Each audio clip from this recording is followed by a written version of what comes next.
Alors, comme nous avons cru devoir le faire, vu l'urgence, nous avons été contraintes de bloquer la circulation dans un quartier de Basse-Terre, rue des Corsaires, rue du Père-Labat et rue d'Endrieux, parce que nous nous sommes aperçus qu'il y avait un péril grave. La route risque de s'effondrer. Quelle est la procédure à suivre? La procédure, c'est d'abord traiter l'urgence, c'est-à-dire arrêter la circulation.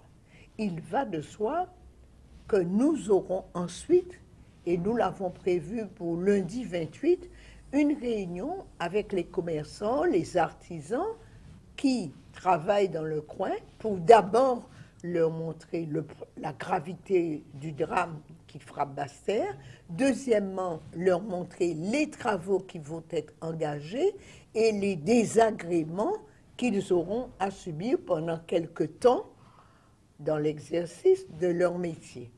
Alors, il ne faut pas tout de suite engager des procédures de querelle. Il y a un commerçant qui nous a écrit pour nous dire on ne respecte pas la population. Je suis trop respectueuse en ma qualité de vieille avocate de la loi pour ne pas savoir qu'il faut informer les commerçants, il faut travailler avec eux, il faut leur soumettre le projet, il faut leur indiquer la durée des travaux, il faut leur donner les conseils. Donc on a traité, un, le péril, deux, je reçois les commerçants et je vais leur donner un conseil. Il ne m'appartient pas à moi, maire de la ville de Basse-Terre, de créer une commission d'indemnisation.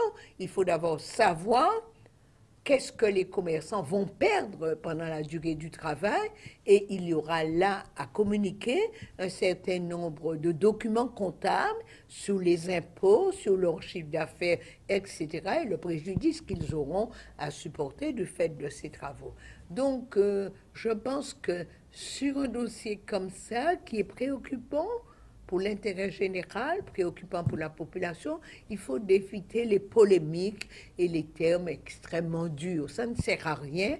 Il faut avancer dans la sagesse et en prenant en compte l'intérêt supérieur de la population. L'intérêt supérieur de la population, c'est d'abord empêcher le péril que pouvait engendrer l'effondrement de la route.